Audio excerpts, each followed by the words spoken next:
Good morning and welcome to Church at Home with Rachael for Monday, the 20th of December. I can't believe how fast this month, let alone this year, is going.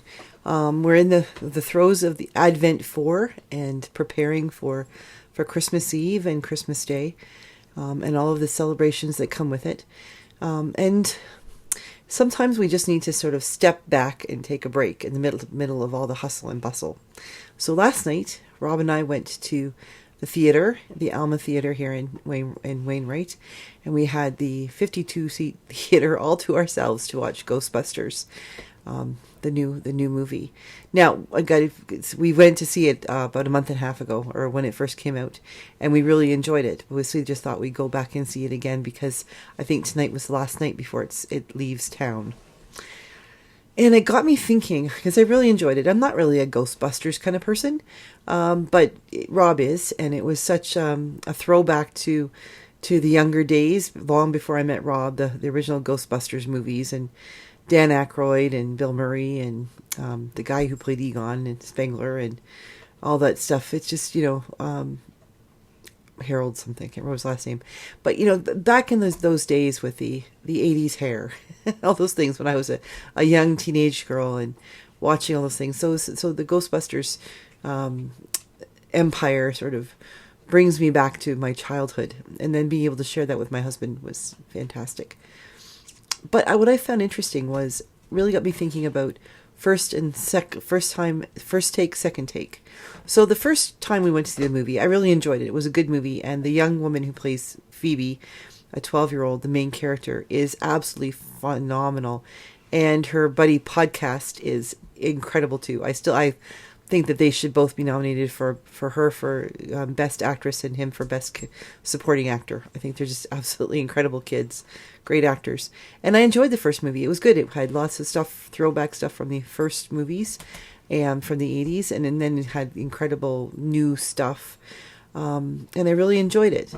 Now, the second time around was also really enjoyable because I saw things, I noticed things and references the second time around that I wasn't aware of the first time because I was paying attention to everything new.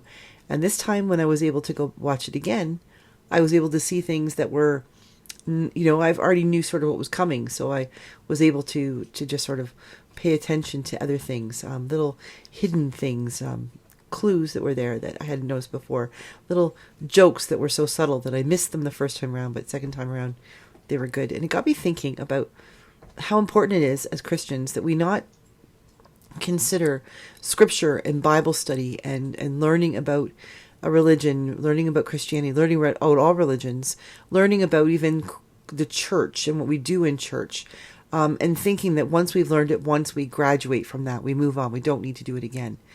We celebrated our lessons and carol services in both churches yesterday, and hearing those stories again that we hear every year, and sometimes more than once a year because they come up in the cycle of our readings, especially in that context of hearing them as sort of from the beginning of creation up to and including the birth of Christ, the prologue. The prologue from John, it's not really so much about the birth of Christ, but the beginnings of Christ. In the beginning was the Word. And so often, we can listen to those things and think, oh yeah, okay, I know this. I know the story. I've heard it 1,000 times. But if we really go back and listen, we realize that every time we hear it differently. We hear it like it's the first, we can hear it like it's the first time we've ever heard it. And that, that the movies tonight reminded me of that the first time we hear something beautiful happens, the first time we hear a new passage from the Bible or a sermon that speaks to us in a new way or a new hymn, something that we've never heard before, it really calls our attention and invites us to participate in learning about that in a new way. But when we give ourselves the opportunity to go back over it a second time, because we're already a little bit familiar with it, then we're able to hear something new, to see a new image, to hear a new line of thought, to understand the Spirit speaking to us in a new way. Even simply things like the context of our lives. The first time that I heard or the first time I remember hearing the Luke's Gospel, from Luke Gospel, the second chapter, verses 1 to 20, the Nativity story, was when I was a little girl, and my dad would read it to us on Christmas Eve before festivities, before good food and things like that. And I think we probably already had heard it at church, and we couldn't open presents or do anything or get ready for Santa Claus till we'd heard the Luke story. And it was ritual. It was what we did.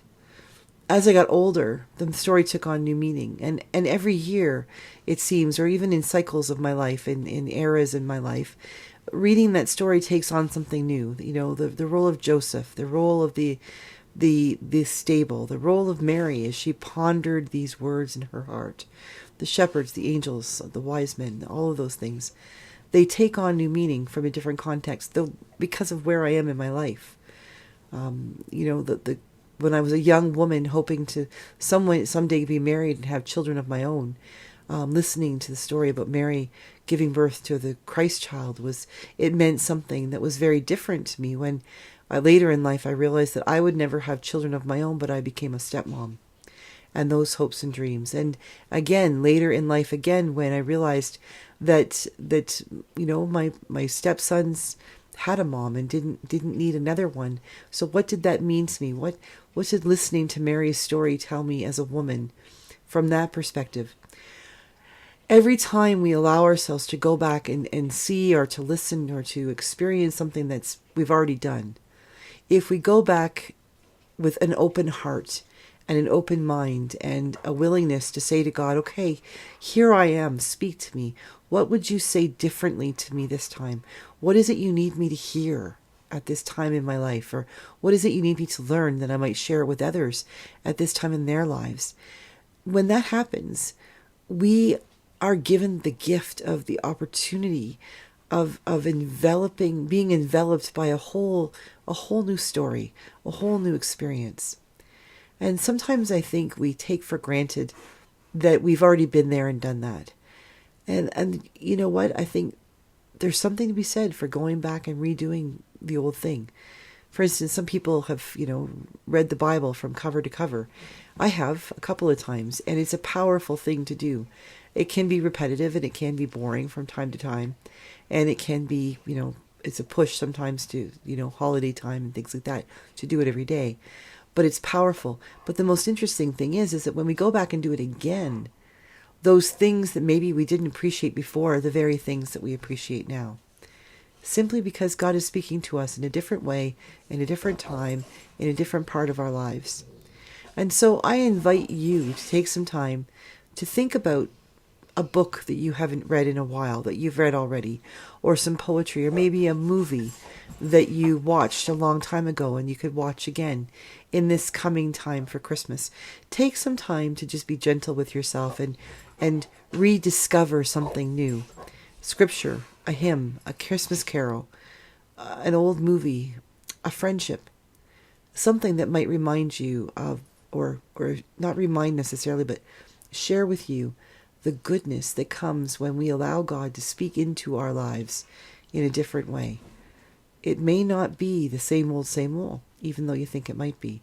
You might be amazed at how God speaks differently to you through the very things that you've already heard.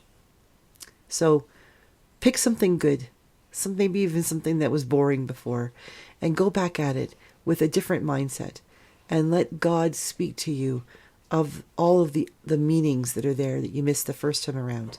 You might be amazed at the depth of the things you've already experienced. Have a great day, everybody.